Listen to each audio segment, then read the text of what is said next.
Hi, Pre-Calculus. Today we're going to be talking about graphs of polar functions. So an equation whose variables are polar coordinates is a polar equation, and the graph consists of all the points that satisfy that equation, pretty much standard graphing. But there's a number of ways we can do this, and the first is to use point plotting method. So if I go to my calculator, and I've got it in radians, and I type in, 4 times the sine of 0, that's equal to 0. And then, what an ugly 0. And then 4 times the sine of pi over 6, I get 2. And then 4 times the sine of pi over 3, I get 3.46. And I'm just going to fill the rest of this in. So we've got 4, 3.46, 2, and 0. And I can actually graph this, okay? So at 0, 0, we're at here. At pi over 6, we're at 2. At 5 pi over 6, we're at 2. At pi over 2, we were at 4. Pi over 2 pi over 3, or pi over 3 is here, so that's 3.46, which is probably about here, and 2 pi over 3, probably about here. So once we draw this, so we kind of get a circle.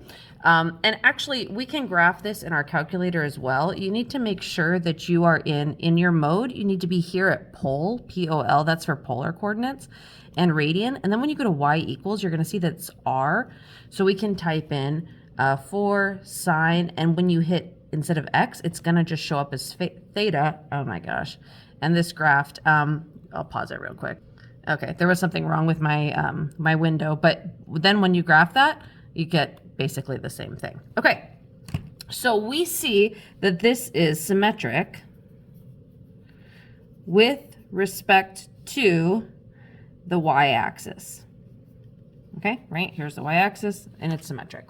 So if a polar equation involves only r a sine theta or r equals a sine theta or r equals a cosine theta, your graph is going to be a circle, okay? So if r is equal to plus or minus a cosine theta, this has x-axis symmetry, meaning it goes left and right, okay?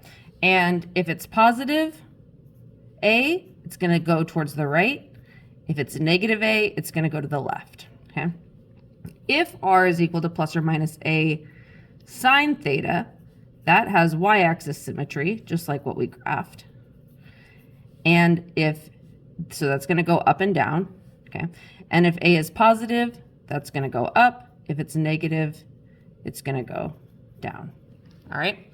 So I'm going to go over this, but I think it's really not that important. So you can fast forward if you want to, but in order to graph other polar equations, you have to plot sample points, and testing for symmetry makes it easier. So you can if you replace theta by pi minus theta,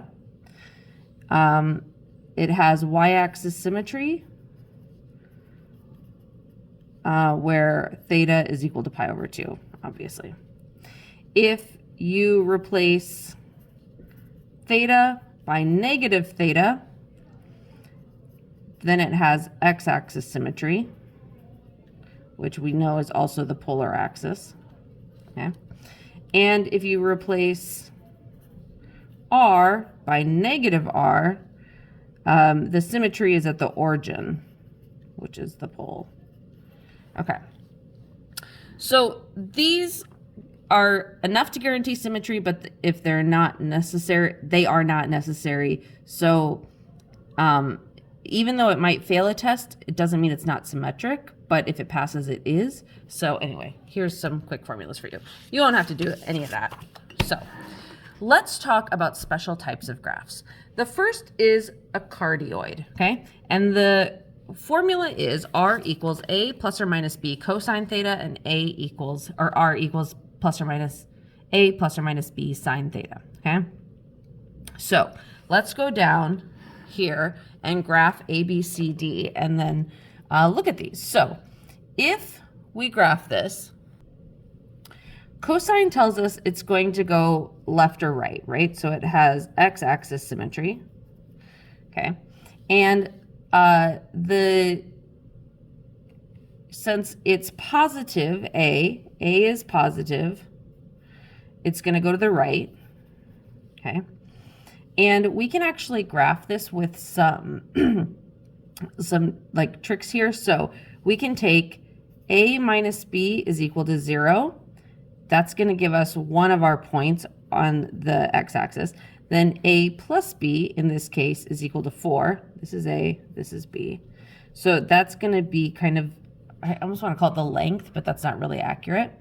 And then A tells us the width. So this tells us it's going to the right, since we know that. This tells us kind of our height of our graph. So it's -2 and 2. And so these tell us our axes, and this tells us our width. Okay. And we can kind of graph this. It looks like a little bit like a heart, kind of a fatted heart. Okay. Right. So the ratio here is A over B is equal to 1, right? Because 2 over 2 is equal to 1. Good. All right, let's do another example, this time with sine. So here we have r equals 2 minus 2 sine theta. So this symmetry is going to be the y-axis. Okay. The ratio here, again, is 2 over 2 is equal to 1. Okay. So this is our B, this is our A. We know this is going to go down, right? Because it's negative. So we can do kind of those tricks again. A minus B is equal to 4. So that's going to be a point here. We know it's going down. A plus B is equal to 0. So that's going to be this point here. And our width, A is equal to 2. So we have a point here, and oops. Again, kind of a fatted little heart, all right? Let's do another one. 3 plus 2 cosine theta. Since it's cosine, we have that x-axis symmetry. It's positive, so it's going to go to the right. So A is positive. It's going to go right. A is negative here, so it's going to go down. And then our ratio is A over B. Sorry, this is A, this is B. I've been doing it wrong this whole time. A, B. A, B. There we go. A over B is 3 over 2. Okay. So, and that's greater than 1. All right. Well, here we can do A minus B, or minus B is equal to 1. So that means that we're going to have a point here at 1. A plus B, gosh dang it, I'm such a mess today. A plus B is equal to 5. So that gives us a point right here. And A is equal to 3. So that's our kind of our height. This is going to go to the right. This is going to go to the left. So we can put points at 3 and -3. And this comes out as like an even fatter heart. It's kind of like, they call this a dimple here, right? Isn't that cute? Okay. And let's do another one. Here we have r equals 5 minus 2 sine theta. So theta, the symmetry is the y-axis. Our ratio is A over B is equal to 5 over 2. Okay. So, and that's greater than 1. It's negative. So it's negative, so B is negative, sorry. So this is going down. So we have that A minus B is equal to 7. A plus B is equal to 3. So we're going to have a point here at 3, a point here at 7. And then our A is equal to 5. So that's here and here. And so when we graph this one, it actually almost kind of looks like a little ugly circle. So, okay. So we have some patterns that hopefully you've kind of started to see here. If A, the absolute value of A over B is equal to 1, that's a cardioid, okay? If 1 is less than A over B, which is less than 2, right? This is what's called a dimpled cardioid. Right? That's that one cardioid, that like kind of flattened one. But if we have a negative a over b is greater than or equal to 2, that's what's called a convex limmason. Oh my gosh, it's like so weird. Okay. And then also a minus b and a plus b give axis values. And a is also an axis value. Okay, so let's move on here. This is a long lesson. Let's move on to limmason since we just mentioned them, okay? Here we have R equals, here's our same formula for a limmason, exactly the same as cardioid. But here R is equal to 1 minus 2 cosine theta. So again, our symmetry is going to be x-axis or polar, okay? Our ratio is 1 over 2, which is less than 1. Since b is negative, it's going to go to the left, okay? And we can use these same formulas. A minus b is equal to 3, right? A plus b is equal to negative 1. Well, that's here at negative 1. And a is equal to 1. So that's here and here. What really happens with the limmason is that it loops. So this graph like loops around. That's a horrible rendition of this graph. Let me see if I can put one on the calculator. Okay, so here it is on the calculator. You can see there's a loop inside. That's the limmason, okay? That's what makes this unique and different. All right, so here with our sine theta, and I'm not gonna go through all of these until the symmetry just to save time, but R equals 1 plus 2 sine theta. So the symmetry here is our y-axis, right? Our ratio is 1 over 2 is less than 1. It's positive, okay? So A minus B is equal to negative 1. It's going to go up since it's positive, right? A plus B is equal to 3. So we're going to have a point there. And A equals 1. So that's kind of our width, okay? And we can just graph this real quick. It's just like they're so awkward to graph. My gosh, it really, like I don't do it justice, but, ooh, that's ugly. Okay, I tried to fix it, but, you know, desperate. All right, I will go through these last two just really fast. 1 plus cosine, 2 cosine theta. We have x-axis symmetry. Our ratio is 1 over 2, which is less than 1, but B is positive, so it's going to the right. A minus B is equal to negative 1. But since this is going to the right, our point is going to be there. A plus B is equal to 3, so that's also going to go to the right since this is a limmason. And A equals 1 here, here. Pause while I draw another horrible graph. Okay, and finally, R equals 1 minus 2 sine theta. We have that y-axis symmetry. Right. We have 1 over 2 is less than 1. This is negative B, so it's going down. A minus B is equal to 3, so that's going to be a negative 3 down here.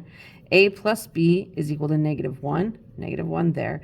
And A is equal to 1, so here and here. One more horrible graph. Okay, there you go. This one's kind of almost like an oval, but it probably shouldn't be. It should be a little bit fatter out here. All right. Okay. Let's move on to Rose curves. These are really, really fun. All right, so a Rose curve, the formula for that is R equals A cosine n theta. Oh, pause. I got to go back and give you the patterns for a limmason. So if the absolute value of A over B is less than 1, we have an inner loop limmason. But if we have the absolute, or if A over B is equal to 1, remember that's a cardioid. And if it's greater than 1, that was that dimpled cardioid. Okay. All right. Rose curves. You're going to love these. So R is equal to A cosine n theta, and R is equal to A sine n theta. for n is greater than or equal to 2. If n is odd, there will be n petals. If n is even, there will be 2n petals. Yeah, so here we have 2 cosine theta. We're going to have that x-axis symmetry again. Okay, n is odd, so we have 3 petals. Okay, that's our n right there. So how many petals do we have? Well, we have 3, and where are we going to find them? We're going to take 360 degrees divided by the number of petals. So it's 120 degrees. That's where we should have our petals at. And our petal length is A, which in this case is equal to 2. Okay, A is equal to 2. So we're going to have petals here at 2, here at 2, and here at 2. Okay. And then when you draw them, it looks like a flower. Yeah. All right, let's do one with sine. So here we have that y-axis symmetry. N is odd, so we have 5 petals. So we take 360 degrees divided by 5 is 72 degrees. A is equal to 3. So we're going to have, well, your first petal length needs to be on the y-axis since that's our symmetry there. And then at 72 degrees. So there's like, these are at 3. 1 here, 1 here, 1 here, and 1 here. And we can draw the flower. They should all be the same size of petal, but you see how I'm drawing. Okay, r equals 3 cosine 4 theta. So this is going to have that x-axis symmetry again. Okay, but here n is even, so we're going to have actually 8 petals because it's going to be equal to 2n, right? So we take 360 degrees divided by 8, the number of petals. So that's at 45 degrees.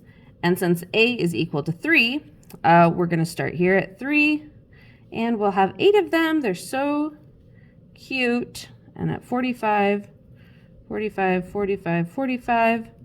So this is like a very robust flower. And it looks nice. So cute. Okay. And finally, here we have r equals 4 sine 2 theta. Again, this is that y-axis symmetry. N here is even, so we're going to have 4 petals. And 360 divided by 4 is 90. A is equal to 4, so we have points here, here, here, here, and we can draw these quick. All right, good. Let's move on to the last part of this lesson, which is zeros and maximum R values. To be honest, I think I might skip this because this video is already long and this part's not that important. I'm gonna stop and do this on another video.